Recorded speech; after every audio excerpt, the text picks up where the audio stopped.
एक ऐसी लाश जिसको इमारत से फेंका गया और कोई काट ले गया उसका सिर। आखिर किसकी थी वो लाश जिससे 26 साल पहले पूर्व विधायक के फ्लैट में मारा गया? क्या लखनऊ के हाई प्रोफाइल इलाके में दी गई थी उसकी बलि? और कैसे पकड़ में आए हत्यारे? और उस केस में अब तक क्या हुआ? आज हम इसी वीडियो में जानेंगे इन्हीं सवालों के जवाब। तारीख थी 4 फरवरी साल 1936 से। दिन था इतवार। लखनऊ पुलिस के वायरलेस पर एक संदेश गूंजा जिसने न सिर्फ लखनऊ पुलिस बल्कि यूपी पुलिस के अफसरों को हिलाकर रख दिया। संदेश था कि ओसीआर बिल्डिंग के बी टावर से एक लाश नीचे फेंकी गई है। विधानसभा से चंद कदमों की दूरी पर ओसीआर बिल्डिंग हुसैनगंज थाना क्षेत्र में है, जिसमें विधानसभा और विधान परिषद सदस्यों को आवास आवंटित किया जाता है। ऐसी वीआईपी बहुखंडी बिल्डिंग में लाश की सूचना पर तत्कालीन एसएसपी सूर्य कुमार शुक्ला तमाम दूसरे पुलिस अधिकारियों के साथ मौके पर पहुंच गए।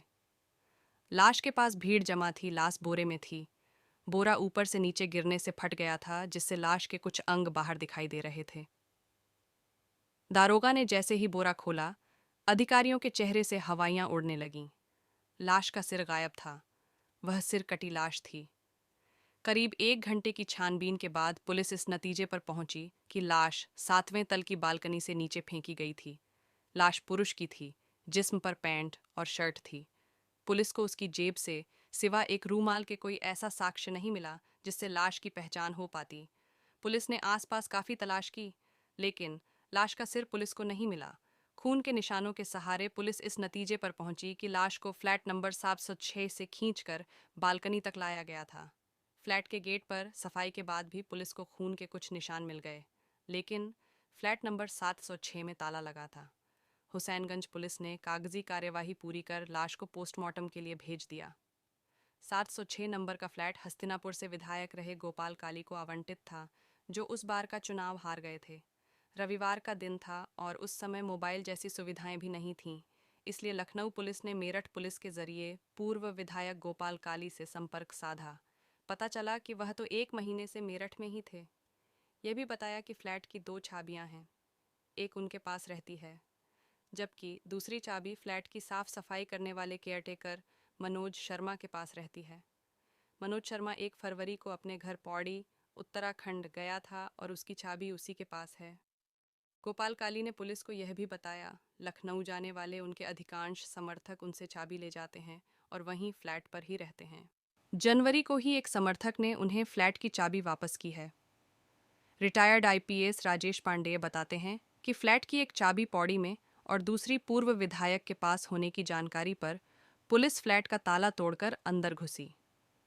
अंदर कमरे की ठीक से सफाई की गई थी। डबल बेड पर नई चादर पड़ी थी, लेकिन पुलिस ने जैसे ही चादर हटाई, गद्दे पर काफी खून दिखाई दिया।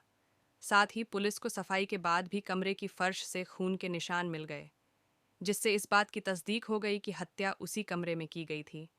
बाथरूम में वॉश बेसिन में मिले खून के निशानों ने इस बात की पुष्टि की कि वहां खून साफ किया गया है।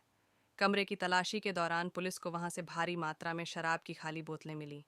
इसके साथ ही कुछ और भी आपत्तिजनक सामान पुलिस ने फ्लैट से बरामद किया।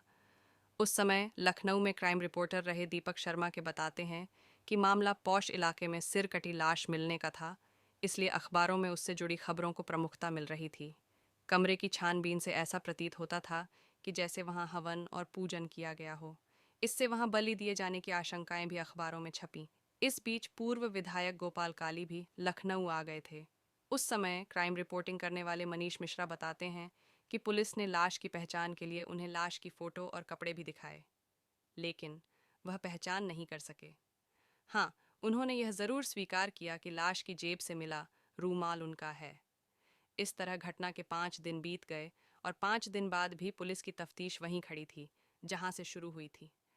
छठे दिन यानी 10 फरवरी को लाश की पहचान के रूप में पुलिस को बड़ी सफलता मिली। लाश की शिनाख्त सरकारी कर्मचारी मदन पाल के रूप में हुई। गोपाल काली ने बताया कि मदन पाल सचिवालय में नौकरी करता था, साथ ही उनके क्षेत्र से जुड़े काम वही करता था। जब वह लखनऊ में नहीं होते थे तो भी वह काम के लिए अपने समर्थकों को मदन पाल के पास पत्र लिखकर भेज देते थे। फ्लैट पूर्व विधायक हो चुके गोपाल काली के नाम आवंटित था, सो गोपाल काली पहले ही दिन से शक के दायरे में थे। उन पर शक उस समय और गहरा हो गया जब लाश की जेब से बरामद रूमाल को उन्होंने अपना बताया। गोपाल काली अभी जीवित हैं। उन्होंने हमसे बातचीत में बताया कि समाचार पत्रों के साथ पुलिस की शक की सुई लगातार उन पर और उनके एक विधायक मित्र पर, जो कि बाद में एक राज्य के मुख्यमंत्री और केंद्र में भी मंत्री हुए, उस पर थी। रोज अखबारों में उन दोनों को लेकर खबरें छप रही थीं। आखिरकार उन लोगों ने तत्कालीन एसएसपी सूर्य कुमार शुक्ला से मुलाकात की और तेजी से जांच कराने का अनुरोध किया। हत्या को कोई सुराग मिल नहीं रहा था और न ही लाश का सिर। ऊपर से लगातार पुलिस पर दबाव बढ़ रहा था। इसी बीच पुलिस को उस फ्लैट से एक टेलीफोन डायरी मिली जिसमें 100 से ऊपर नंबर थे। पुलिस ने सभी नंबरों पर फोन करना शुरू किया। इसी बीच डायरी से एक नंबर पुलिस को मिला, जो मवाना मेरठ निवासी अशोक शर्मा उर्फ अशोक पंडित का था। पुलिस को आसपास के लोगों से यह भी जानकारी मिली कि अशोक घटना के दिन ओसीआर में देखा गया था। इस जानकारी ने पुलिस की तफ्तीश को दिशा दे दी। पुलिस की एक टीम मवाना पहुंची और अशोक पंडित से पूछताछ शुरू की। पहले तो उसने पुलिस को खूब भरमाया, लेकिन सख्ती करने पर टूट गया और स्वीकार किया कि उसी ने अपने साथी के साथ मदन पाल की हत्या की है।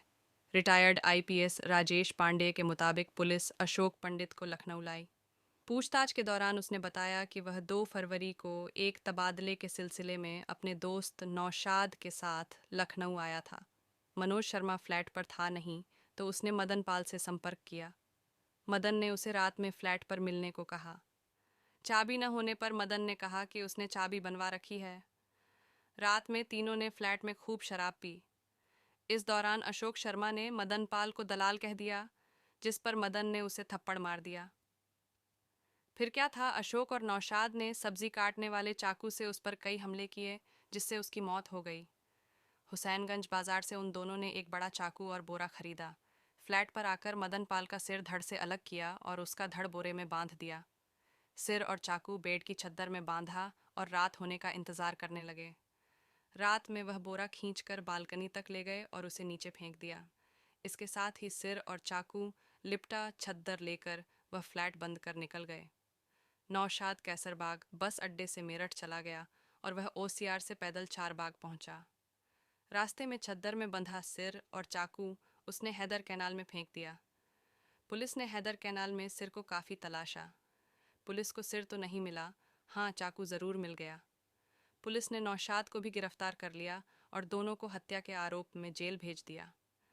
मामला अभी तक अदालत में है, लेकिन मदन पाल का सिर पुलिस आज तक नहीं बरामद कर सकी।